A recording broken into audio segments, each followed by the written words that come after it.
কথায় কথায় কিছু মানুষের অভ্যাস আছে, গালি দেয়, আক করলেই গালি দেয়। স্বাভাবিক কথাও গালি ছাড়া কইতার, আর গালি দিয়ে আবার হাসে। উমা কেউ গালি দিলেন, আর এই কথার কথা, আস্তাগফিরুল্লাহ, গালি এটা কথার কথা? অপরের মা নিয়া বোন নিয়া আপনি যা তা বলে ফেললেন, চি চি চি। ছেলেরা তোমাদেরকেও বলি, এ সমবয়সী বন্ধু, তোমার বন্ধু, সে একসাথে চলো, সে পট করে তোমার মাকে একটা গালি দিছে, তোমার বোনকে নিয়ে একটা বাজে কথা বলে দিছে, তুমিও হাসি দিলা, তুমিও নির্লজ্জ, সেও নির্লজ্জ।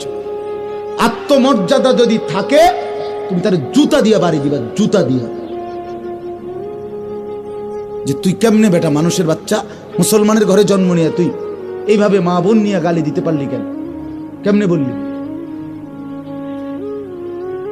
হাসতে হাসতে মানুষ গালি দেয়, এটা কথা হইল কোন? এটা কথা হলো? ওই যে ওই যুবক কি বলছে, আমার মায়ের সাথে কেউ এটা যদি করতে চায় অপকর্ম, আমি তাকে তরবারি দিয়ে গর্দান ফেলে দেব, বলে নাই? এটা আত্মমর্যাদা সম্পন্ন যুবক। নবীজি শুধু তার বিবেকটা জাগায় দিছে, সে তওবা করে ফেলছে। হে বুঝছে, কলজা লড়ে উঠছে, হায় আমারে কি কইল, হায় আমারে কি বলল। পর্দার আড়ালের মা বোন যারা শুনতেছিলেন, আপনাদেরকে বলি, মা, অশ্লীলতা, বেপর্দা, বেহায়াপনা ছেড়ে দেন।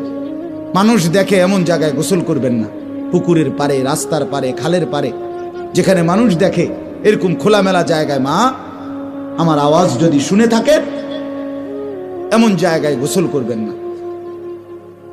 বিনা কারণে একান্ত প্রয়োজন ছাড়া ঘর থেকে বের হওয়ারই কোনো দরকার নেই। আর এই লাল, নীল, হলুদ, কমলা টাইট ফিটিং বোরকা, শরীরের সাথে আটসাট, এগুলো কোনো বোরকা না, এগুলো 3 পিস না, এগুলো একটা 3 পিস। 3 পিস 2টা ফিনছে, আর এগুলি জ্বর উঠছে গায়ে, এই ডাক্তারে কইছে কাপড় 2টা ফিনতে, তো শীত লাগতেছে বেডি বেশি, এই জন্য বৃত্তে একটা পড়ছে 3 পিস, এটার উল্ফে আর একটা ফিনছে 3 পিস। বোরকা কোনো এরুম হয় না। বোরকা হলুদ, কমলা, লাল, নীল, টিয়া, বেগুনি, আকাশি, ফুটফুট, এত সংবং বোরকা হয় না। বোরকা হবে কালো, বোরকা হবে কিরকম? রাসূলুল্লাহর স্ত্রী আয়েশা রাদিয়াল্লাহু তাআলা আনহা বলেন, নবীজির জামানায় মহিলাদের বোরকা পরা হাঁটা দেখলে মনে হইতো কাআন্নাহুন্না গুরাব, তারা যেন কাকের মিছিল, কাকের সারি। কিসের? গোরাব মানে কাক, গোরাব মানে কাক না তো? তাইলে লাল কালারের কাউয়া দেখছেন যে আতো ডানছে?